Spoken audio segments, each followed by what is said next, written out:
Ciencias y Tecnología. Química. Tercer grado. Bloque 2. Secuencia 8. La reacción química y la conservación de la materia. Avogadro. De hipótesis a ley. Una barra de jabón se elabora con aceite y sosa cáustica. El aceite mancha la ropa y la sosa cáustica quema la piel, pero el jabón no hace ninguna de esas dos cosas. Esto es porque se prepara de tal manera que todo se combina químicamente para fabricar el jabón y no sobra nada de las sustancias iniciales. ¿Cómo se habrán llegado a conocer las cantidades exactas de estas sustancias para elaborar jabón? ¿Cómo se habrá descubierto cuántas moléculas de aceite y de sosa hay inicialmente para estar seguros de que no sobre de ninguna? En 1808 aproximadamente, John Dalton expuso que los compuestos se forman por la unión de átomos de diferentes elementos en una proporción sencilla y constante. Por ejemplo, un átomo de oxígeno unido a uno de mercurio produce óxido de mercurio. En 1800, William Nicholson y Anthony Carlyle descompusieron el agua y obtuvieron un volumen de gas oxígeno y el doble de volumen de gas hidrógeno. Tiempo después, se aceptó que una partícula de agua tiene 2 átomos de hidrógeno y 1 de oxígeno. A inicios del siglo XIX, los científicos Joseph Louis Gay-Lussac y Jacques Charles encontraron que si se mantiene la misma presión al aumentar la temperatura de un gas, también aumenta su volumen, lo cual ocurre siempre en la misma proporción en cualquier tipo de gas. El físico y químico Amadeo Avogadro estudió la propuesta de Gay-Lussac y consideró que, si diferentes gases con la misma presión y temperatura tienen el mismo volumen, entonces todos tienen la misma cantidad de partículas. Gay-Lussac también descubrió que cuando los gases reaccionan entre sí para formar otros a la misma temperatura y presión, la relación entre los volúmenes de los reactivos y los productos se puede expresar en números enteros simples.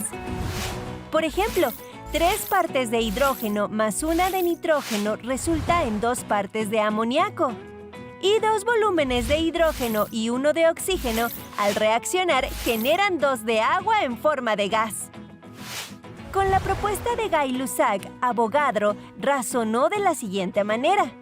Si 2 volúmenes de hidrógeno reaccionan con 1 de oxígeno, significa que hay el doble de átomos de hidrógeno que de oxígeno. Por tanto, 2 átomos de hidrógeno y 1 de oxígeno forman una partícula de agua. Por ello, hay tantas partículas de agua gaseosa como átomos de oxígeno había originalmente. En conclusión, se debería obtener un volumen de agua gaseosa igual al volumen original de oxígeno. Sin embargo, en realidad resultan 2 volúmenes de agua gaseosa. ¿Por qué resulta el doble de agua gaseosa de lo que debería resultar según la propuesta de Dalton?